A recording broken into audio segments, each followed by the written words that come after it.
Alrighty, folks, it is jobs week. On Tuesday, we will get what's called the JOLTS report. On Wednesday, we will get what's called private payrolls. And then on Friday, we will get the coup de grace, the big number, the Bureau of Labor Statistics, household data on jobs. We're going to talk about this with Taylor from Life Goal Investments, figure out which jobs number he's looking at, talk about, are we seeing the job market turn? Because often it turns like the Titanic, but once it is turning, it's turning.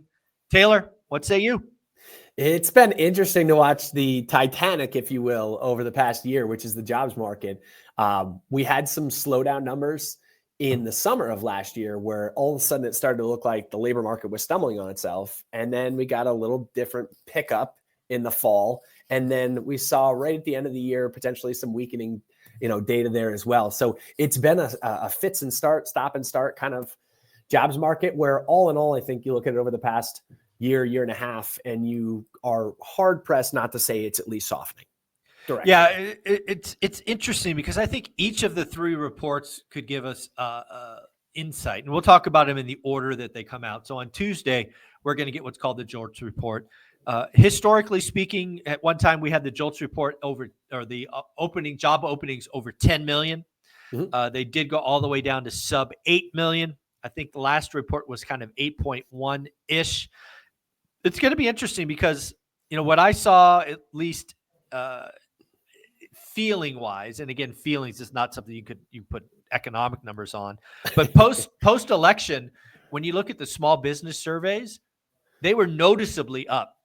Yep. And one of the things that I will be looking for, and you could tell me if this is cool or if I'm an idiot for doing it, is did job openings tick up substantially, right? Because my thinking is, hey, if you really are excited for what's coming, you're going to be, opening more jobs. So I'm going to look for that kind of validation versus just an adrenaline pop post the election. So I would like to see the jobs, JOLTS report to kind of follow through and validate what the small business report said. So maybe it'll go to 8.3 or 8.4, right? Kind of a significant pop higher. What do you think?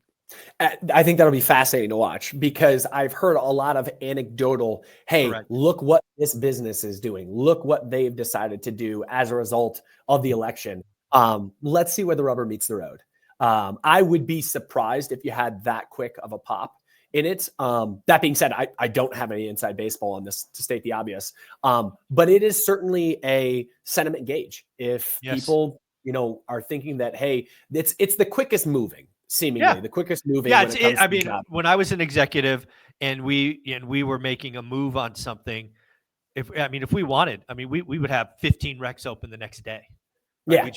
Right. We may not have intention to hire all 15 in the next week. That's the question is right. Whether the job opening is actually indicative of that employer hiring. Because I will put out job openings right now, looking for that pristine, unicorn, ideal character to come in, and I will hire them, but I don't even have a role open, right? And that's legitimately like our firm right now. If you were the right character, we would hire you like that. Do we have the perfect role for you? No, we might not. But if we sit out there with a job opening available and it gets called on by the right person, you're going to get hired. But the real intention is not necessarily to hire.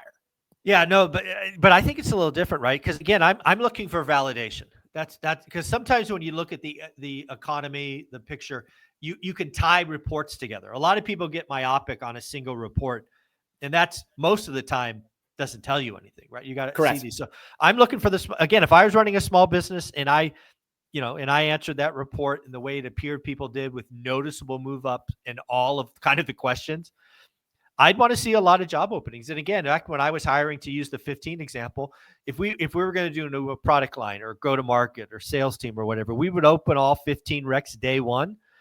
We probably look to hire 3 or 4, over a 6 to 8 week period, and it would be rolling. But yeah, we would open all 15 recs same day but it would be it's directional though. Absolutely, what you're saying is absolutely directional. All right, so that's what I'm looking for. Kind of there in the jobs number on Tuesday. Wednesday, we get the ADP report. For years, the ADP report was kind of the whisper for the Friday number. That kind of fell apart and deteriorated during the pandemic. It was horrible. It was so bad that ADP actually took a couple weeks off. I think it took a month off to kind of rejigger their numbers. But yeah, what do you think private payrolls Wednesday is going to tell us?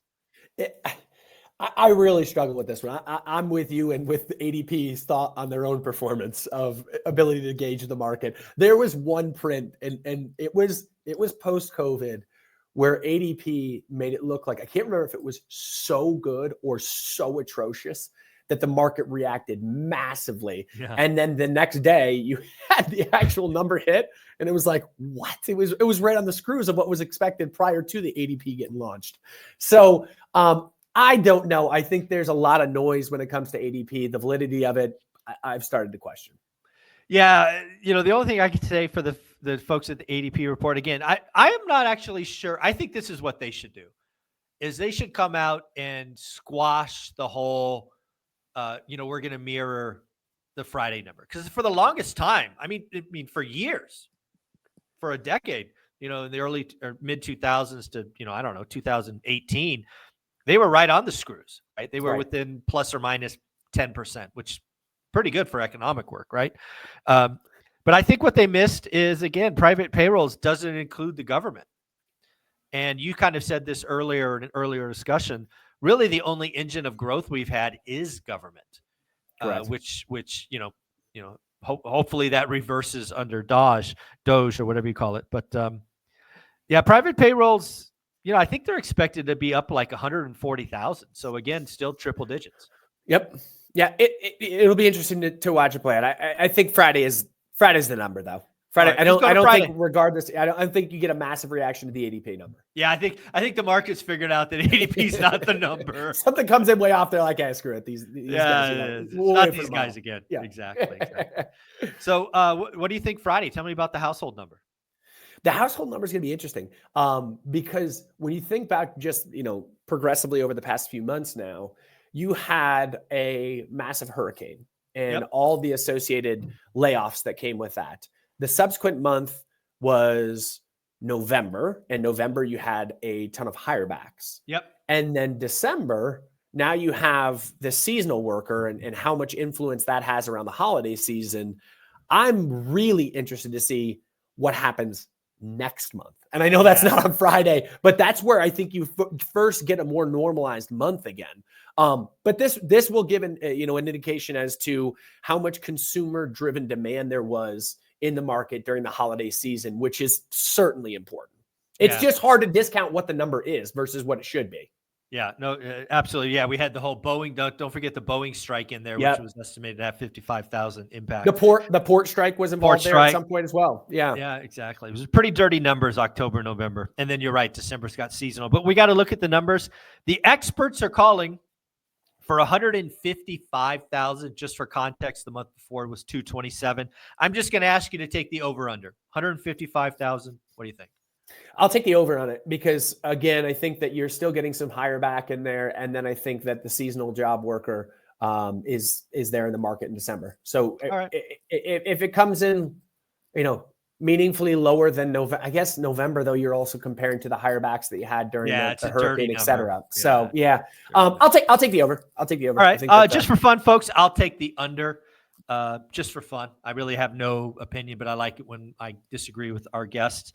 Next up, we got the unemployment rate. Unemployment rate was 4.2 last month. It's expected to be 4.2 this month. Given that you're taking the over, do you see that maybe coming down or you think it's flat? I think it's flat. I actually think so. It comes from two different sides. So like we were just discussing the non-farm payroll there, the household survey is what drives the unemployment numbers. And what's interesting is just all of these numbers have become progressively shittier. Yes. Full disclosure. Yeah, there's no other way to say it. You're right. They really have. They become less and less meaningful. You look at the respondent rate for the non-farm payroll, they're calling businesses and asking, hey, are you hiring kind of thing. And that's about a 40% response rate right now. The household survey is significantly higher at 65-ish%. But both of them are trending the wrong direction. People just aren't responding anymore. You know what? Maybe you should stop calling home lines. I mean, I'm just saying. There's not a lot of people picking those up. I don't even have a home line in my Vegas house. So I mean, hello. I don't have one in my house either. Nor have I ever. Yeah. Why are we doing this? Well, again, I think I'm gonna kind of cheat a little bit. I'm gonna take the over. I think it comes in at 4.3, and that's just more. the fact that last number was actually statistically so close to 4.3. It was actually 4.26, which in my stupid mind should have rounded to 4.3, but it didn't. Seems that way. So Yeah.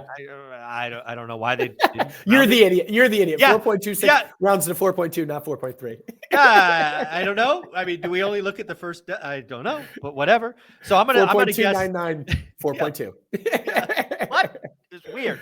So I'm gonna take 4.3. I do think it goes up to 4.3, and that'll actually add some pressure to the Fed, right? It'll be like, hey, unemployment's growing up, but yeah, it's going to be interesting. I did a video today talking about the difference in the non-farm payroll and the household surveys on Instagram and on TikTok. So go check it out there. But the point of it is you actually have the household surveys, again, with a higher respondent rate right now than the business surveys. Wow. And the household surveys are showing weakness. So in November, the household survey actually showed contraction in jobs numbers.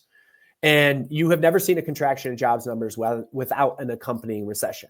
So who knows, whether you should be taking the non-farm payrolls number or the household survey number, but the household survey respondent rate is almost 2x. And then when you back it out and you break it down to public and private, public being government jobs have been adding, private has actually lost about 1.3 million jobs over the past year. Yeah, not good. And so again, kind of going back, I don't know if we made it on the point on this video or the last one, but like what happens if Doge kicks in now and the only hirer in the market right now is the government, and the government goes from a hirer to a firer? I don't know if those are words, but you get the point here. Yeah. If now, yeah. private's already shedding and then Doge comes in and public sector starts shedding as well, you could certainly see a pickup in unemployment. And by the way, it's hard not to come up with that logic if we are actually going to go through this, Department of Government Efficiency. Yeah. At the end of the day, when we kind of close out jobs, the thing that I'm asking my audience to look at and I'm looking at is obviously we get a report. I think it's every Thursday, the weekly unemployment claims. And again, that's just something you could look at every Thursday. Bang, bang, bang. Yeah. And right now it's sitting at about, it's sitting in a pretty comfortable range of 210 to 240. We had 1 week where I think it popped to 252, but it came right back in line. And then the other thing I'm looking for in 2025 is actually continuing claims. One of my calls is for 2025 is the unemployment rate may not pick up meaningful. We'll say stay below 4.8, but duration is going to extend. And I think it was last week, probably the week before, we peaked at 1.91 on continuing claims. I think that could go up to 2.5 to 3 million. I just think it's going to take longer to get hired if you do get unemployed. What do you think?